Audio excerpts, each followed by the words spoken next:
täna saates. Leidsime hõbeda!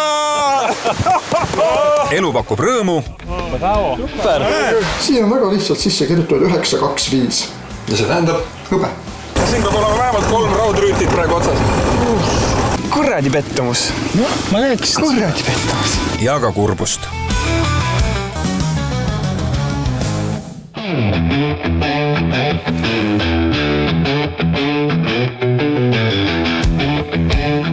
Tervist ja televaataja, sa vaatad TV3 uut seksikat saadet Aardekütid. Mis asju seksikat?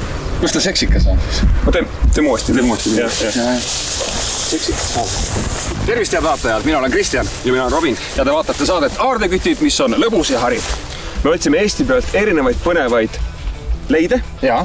Otsinguvahenditega, nagu nendega. Detektor ja magnet. Aga me ei tee seda teekonda üksi. Meil on kaasas ka kogenud sõbrad, kes on juba Eestimaa risti ja võiki läbi otsinud ning kellega koos me selle seikluse ette võtamegi. Kes nad on, saame kohe tuttavaks.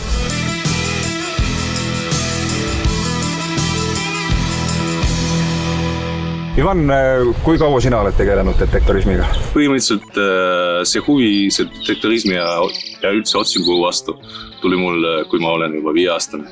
Kus kohas on Eestis kõige paremad piirkonnad, kust otsida? Sõltub sellest, milles inimene on huvitatud. Kui näiteks ta soovib otsida mingisugused viikingiaegset ja muinasaegset asju, siis seda on päris palju Lõuna-Eestis ja Põhja-Eestis. Kui me räägime militariiad, siis militariiad see on kas pigem Saaremaad või teised Eesti saared, aga üldiselt, ütleme, ajaloolist asju saab leida terve Eestis.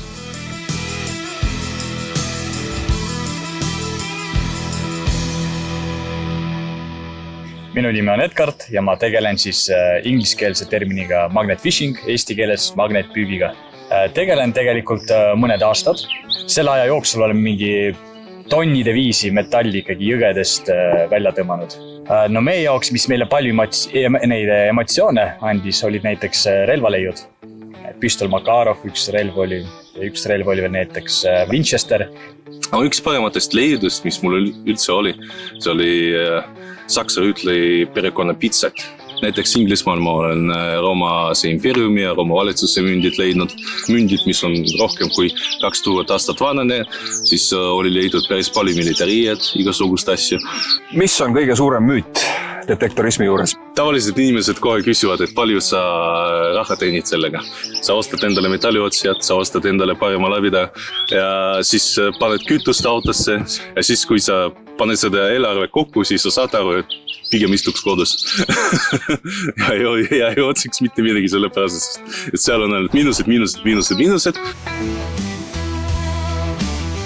Aga on kohti, näiteks Emajõgi, kus see toob ka mingit raha sisse.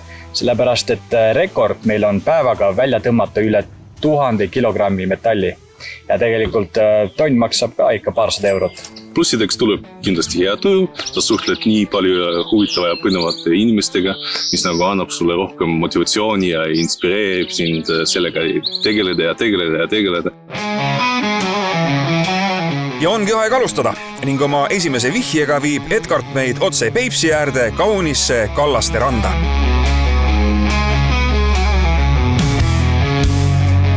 Aga las ta räägib parem ise lähemalt. Ma olen siis tuttav, kellel on omakorda tuttav. Ja ta oli tal külas ja siis ta tutvustas talle albumit. Et kui ta oli noor, siis ta käis siin Kallaste rannas ja sõelaga käis siis mööda liiva ja leidis endale hunniku münte. Tavalise toidusõelaga? Tavalise sõelaga, jah, tal isegi detektorit ei olnud. Kui ammu see oli siis, kui millal ta noor oli?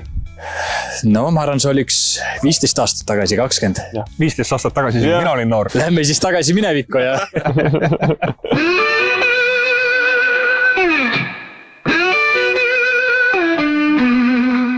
No nii, Ivan, kuidas joonestame? Kõige paremad leiud on praegu VSS nagunii, kui nii sügavalt nagu vette minna. Siis tuleb kuld. See on nalja praegu või mõttes päriselt? Ei, päriselt. No vaata, sellepärast, et meil on külm vesi, on ju? Siin alustad ujuma siis külmas vees. Sul on sündmus. Ja. Ehk siis praktiliselt kogu kuld on seal VSS. Väga hea, hakkam pihta. 31, 30, 62. Kuskil siin peaks olema. Juba esimese minutiga õnnestub meil kogenud detektoristide ees endal mark täiesti täis teha. ilma sõrmuseta, oota. Oota, anna mulle läbida. See võib reageerida läbida peale ka. Läbida peale.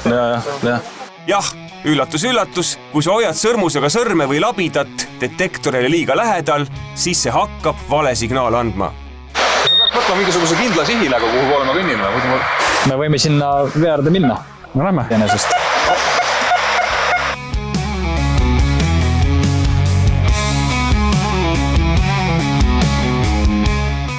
Ongi münt. Esimene münt. Vau, see on ju antiikne euro 5 sendine. Euro 5 sendine. algus pole just palju lubav. 2017, kuulge. 7 aastat vana münt vähemalt. ja järgmised 20 minutit leiame ainult väiksemat. ja ka suuremat jama. Jah. 59 ja 60. Mis me sellega teeme? aga siis hakkab meilgi lõpuks vedama. No. See näeb välja nagu võiks olla kunagi mingisugune etteripats või sukkene. Äkki ongi hõbe. Äkki ongi hõbe, jah? Vaatame, mis spetsialist arvab. Ivan, tule vaata, kas on hõbe. Hõbeda proov on küll nagu peal või? Me leidsime hõbeda! Super. Ja sa arvad, et see on mingisugune hõberisti tükk, jah? Aga tundub küll, jah. Ja tuleb ka teine hõbeda leid. Mis te leidsite? Hõbedat? Jälle hõbe või? Jah. Oho, ja siin on vaata mingi muster on nagu näha ka vaata. Ja. Tükk mõnest ripatsist äkki või? Oota, vaata siin on midagi. Opa, mingi Sõrmus. Jaa. Ongi sõrmus. Ning 2 ei jää kolmandata. Kuule järjest paremaks läheb, sealt on väiksem tükk, veel suurem tükk ja lõpuks sõrmus. Tasub tulla randa, leiab siin ehteid ja hõbeda kamakaid. rohkem hõbedat meil leida ei õnnestu. Küll aga saame ümberlükkamatuid tõendeid maailma kuulsaima hipi viibimisest Kallaste rannal. Aga jah. Hei, John Lennon. No nii. Täpselt sobivad. Imagine.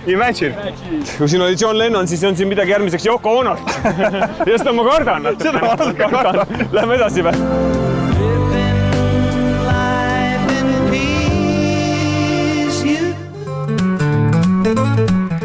Kallaste rand tasus külastamist. Selle õhtu kõige säravamad leiud on praegu Robini käes. Hello, mate. Aga ma arvan, et leiud on nii ägedad, et järgmises rannas me hakkame tegema võistlusi, et kumb leiab rohkem. Okei, see paneb sobib.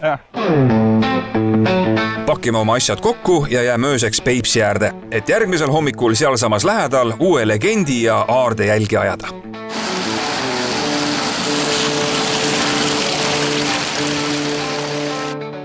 Lämmijärv on siis see koht, kuhu me nüüd jõudnud oleme. No päris selle laevaga meie sõitma ei lähe, meil on vist natukene väiksem alus. Meil on väiksem eelarve. Ja väiksem eelarve, aga nagu näha, tuleb olla kõigeks valmis, et mere peal võib olla märg. Ansambel Kaater teeb oma reunioni siin täna.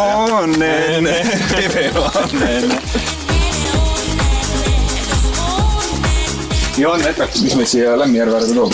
Tegelikult pakub huvi tõesti üks legend, jäälahing, eks ole, et mul leidub tuttavaid, kes käivad siin kalal ja nad on kuulnud, kuidas kalurid siis ühest kohast tõmbavad võrgust välja mõõka, võib-olla vahest mingit kiivrit, eks ole. Ja siin elas kunagi üks selline vanem mees, kes rääkis, kuidas siis tema teab täpselt, kus oli jäälahing. Kahjuks seda meest enam tänaseks elus ei ole, aga mul õnnestus siis umbes teada saada see koht, kuhu ta neid võrke pani. Kas siia või sinna teisele poole laevateed ja peame siis minema. Ja just selles kohas me hakkame magnetiga otsima. Kuule näita, mis varustus meil kaasas on, et millega me tööl hakkame täna? Meil on siis kaasas magnetari magnet. Et see on siis 1400 kilogrammise tõmbejõuga magnet. 100 kiloseid metallobjekte veest välja tõmmata ei ole üldse mitte mingisugune probleem. No kes see tõmbab seda 1400 seal oma käega lahti? Okei, selle mehega võib minna küll. No aga meil peaks paadimehed õige pea siia jõudma, nii et järgmisena juba vete peal.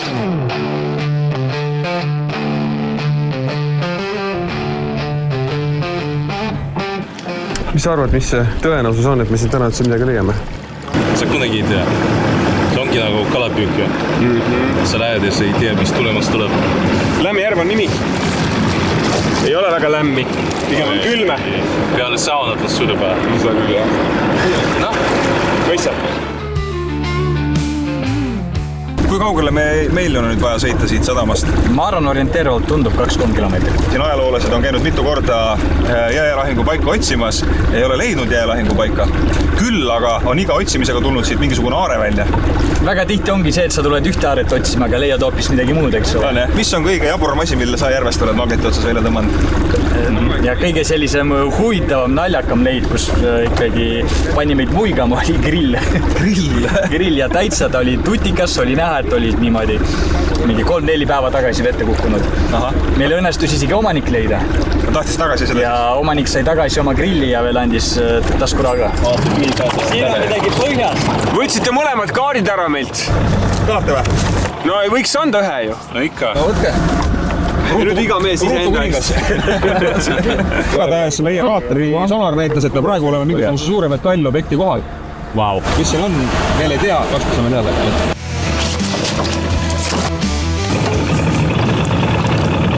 Mingi naela sain. No vaata. See on jäälahingust jäänud nael. Mina sain. Tõmbame siis midagi seal on. Ma isegi tunnen, et jah. Vaata. Kuks sisse või? Jah. Nii on. Ma olin üsna kehva palliviskaja koolis ja ma näen, et selle sama lihasega käib asi. Et kui ülejäänud kutid viskasid niimoodi 50-60 meetrit, siis mina viskasin 26 meetrit ja tüdrukutelt sain ka pähe. Kuna esimese tunniga midagi põnevat magneti otsa ei jää, siis otsustame liikuda pool miili ida suunas. Tegelikult 800 aastat tagasi, eks siin see loodus oli hoopis teissugune, eks ole. Võib-olla siin oli 3-4 meetrit sügavust.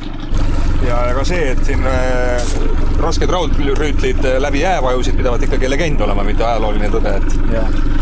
Palju sellist müstikat ja teadmatust on selle paiga ümber? Mis laulis tead? Kõik. Nii kaua, kui me siin viskame ja püüame.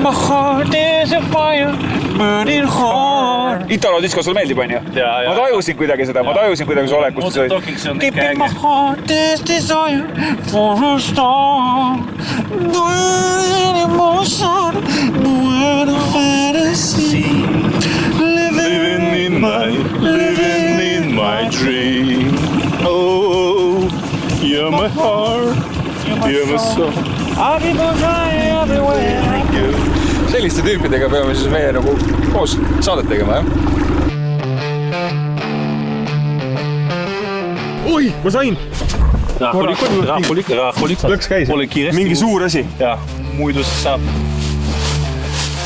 Pinge kasvab. Ja nüüd läheme reklaamile.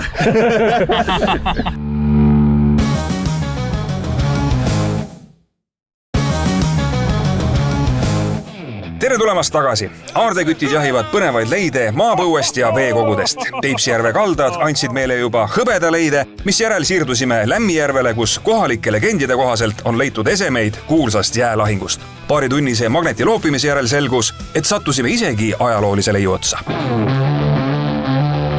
Wow, cool. Oot. Mida äkki? Wow. Mis asja?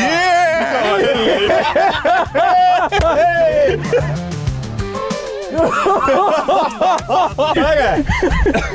Mis ongi siis? Mis asi see on? Tuura. Jäätuur. Jäätuur. Jäätuur, jah? Ma vaatasin alguses tag. Vaatasin ka, et siit oli oda välja. No, kuulete, 1-0. Mis on meie skoor? Või 0,1. Veel ka natuke oli. Aga kaardi järgi siin rohkem midagi ei tohiks olla sellist. No vaata. Me oleme asju siin leidnud, nemad kohe sõidame siit ära. Siin ei ole mitte midagi. Pärast siis tulevad siia samale kohale. Ma tean. Tüüpiline Edgart, jah. Kaval mees. Järgmine tund magneti loopimist erilist elevust ei too ning kõige staažikam aardekütt Ivan teeb ettepaneku taaskord positsiooni vahetada. See piirtsaale saadama nii. Ja vaata, siin kogu see liiklus käib. Äkki läheme selle kohta. Ja, et rohkem metalli saada. Ma olen kindel, et siin metalli on väga palju. usaldame Ivanni vastu. Ivan on vist ikkagi kõige kogenud. Ja kui me sealt ka midagi ei leia, siis ma väidan, et see kalamees, kes selle mõõga veesest leidis, ise sepistas selle.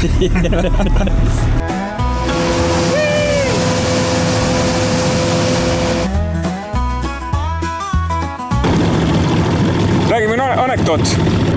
Ühesõnaga küla bussipeatus on ju.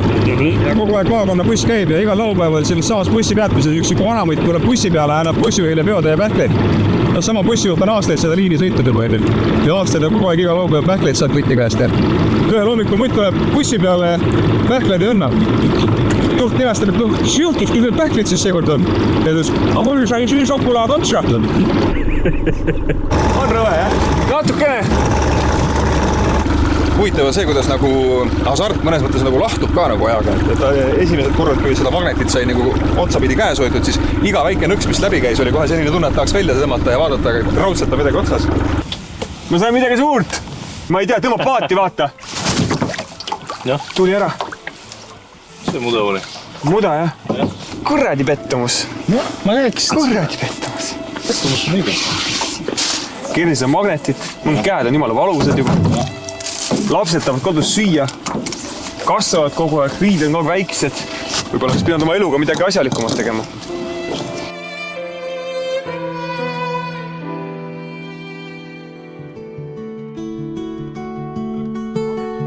Tuju ja lootus hakkavad juba kustuma, kuid siis jääb Edgartile magneti külge midagi eriti rasket. Oho, hoiab. Siin on 2 varianti, kas me saame midagi kätte või see magnet jääb siia. Nii kõvasti kinni, jah? Ma arvan küll. Siin peab olema vähemalt 3 raudrüütit praegu otsas. Väga võimalik. Vaata, mullid tulevad juba, vaata. Tulevad, jah? Täpselt see suure legivad hulmused, eks ju. Võrk! Ma tõmba välja, äkki on kalad sees. Tõmbame teile nina peale. Nina peale, jah. Võtab õhkus väikse siukse karbitupi. Tule see mingi päris vana võrkist. Kus raudrüü on? Kurat. Ei olegi siin raudrüü. Kui pean nagu pettumust varjama või? Kas sul on, Ravi, sul on praegu see sama tunne, kes mündikoleidjal on, et ükshaaval peab nüüd hakkama ümbrikusse panema neid 1000 münte? Sama tunne nagu peale Eurovisiooni. Pingutus oli korralik, aga tulemus on, mis asi see nüüd siis on? Pakin ära või hakkate kohe kasutama või? No jah, arutame lahti ja tõmbame sellega mõned kalad välja. No aga teil on nüüd äge siuke kapoti kaunitus vähemalt. Aitäh selle eest! Rolls Royce mini. No mis teeme, läheme sadamasse tagasi või? Ja vist on meie skoor 3-0. See oli vähemalt 3 punkti skoor, jah? Ja teeme 1-1. See on ju meie paadi peal. Seda küll, jah.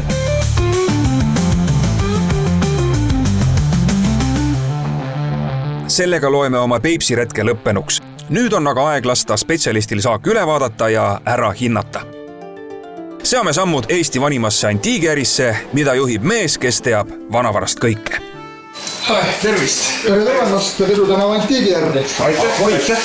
Nii, Andri, meil on sulle igasugu põnevaid asju näidata, mis me oleme välja tõmmanud. No, mina pakun välja, et see on üks kalameeste tööriist. Ja nemad teevad sellega minu meelest jää sisse auku. Jäätuur. Jäätuur, sul on täiesti õigus. Minu esimene küsimus on kohe, kui vana see asi võiks olla? Tundub, et ta on tegemist mingisuguse 19. sajandi teine pool. On see selline tavaline asi, mis antiigipoodi satub? Neid näeb klubil laatadel. Ja ma kujutan ette, selles seisukorras, küsige 50 eurot. 5 küpsi. Nagu maast leitud, ainult et veest. Aga nagu öeldakse, see ei ole veel kõik. Meil on veel paar asja, mis meile tundusid huvitavad ja mine tea, äkki on neil isegi mingisugune väärtus. Tükid, mis ma arvan, et võiksid äkki olla hõbedutükid ja siis üks sõrmus. Kaalu ei ole, aga mul on selleks reaktiivid, millega võiks neid asju kontrollida. Reaktiivid on millised? Keemilised ained, millega kontrollitakse, kas on väärismetall või ei ole. Aga nii kurb, kui see ka ei ole, ta reaktsiooni hõbedale ei anna. Ai, aga see? Kas see ei või olla mingi vana ristitükk? Ei, seda kindlasti kohe mitte. Kui see oleks hõbe, siis see reaktiiv kohe pinna peal muutuks ükseks vaarikapunaseks. Aga pigem on ta kasutatud kalastamise juures. Ühesõnaga väärtusetu ränks tegelikult. Ütlen ausalt, tõesti. Aga kui sa saad suure koguse neid, siis sa saad ju minna, mis ta oli, Emeks või? Ja, kõik lootus on sõrmuse peal. Siia on väga lihtsalt sisse kirjutatud 925. Ja see tähendab? Hõbe. hõbe! Lõpuks üks hõbe! Proovinvärgis näitab, et asi on tehtud viimase 20 aasta jooksul ja peal on tal tõenäoliselt kuubiktsirkoon. See võiks ka palju väärt olla äkki või? Kuubiktsirkoon on tsirkooni kunstlik kaasajal valmistatud koopia. Ahaa, ka kunstlik ja koopia on kaks sõna, mis raha ei tähenda tavaliselt. Aga hõbe on, selles ei ole kahtlust. Selline sõrmus võib maksta olenevalt poes 30–50 eurot. Pandimajadest võite sükse sõrmuse kätte saada ka 10 euroga. No. Aga tore on ju, et olete selle reisi teinud endal. Emotsioone on alati rohkem vaja kui ühesõnaga materiaalne väärtus. Ja kui me nüüd ikkagi päriselt rahasse paneme, et see on 10 eurot ja tuur on 50 eurot, siis kokku 60 eurot, see ongi täpselt see kütuse raha, mis meil kulus. Peipsi äärde tagasi sükstud, see on meil nulli vaadega. Mina olen jäälahinguga tegelnud siis rohkem Vene leetopisse uurides. Ja neid Vene leetopisse uurides mulle sai selgeks, et need Vene allveearheoloogid ja uurijad, et nad on läinud täiesti valele teele ja nad olid välja lugenud ja ilmselt ka sellest Aleksandr Nevski filmist näinud, et rüütlid vajuvad läbi jää, eks ole. Aga tegelikult nad ei vajunud läbi jää. Tegelikult see lahing toimus ilmselt kusagil seal Peipsi ranniku idapoolses ja päris rannapoolses osas. Võib-olla isegi maismaal. Ehk siis Lämmijärve peale nagu magnetiga püüdma ei tasuks? Ei, pole mõtet. Siis on hea, et me ei käinud. Siis on hea, et me ei käinud seal. Ma ütlesin, et ei tasu minna ja...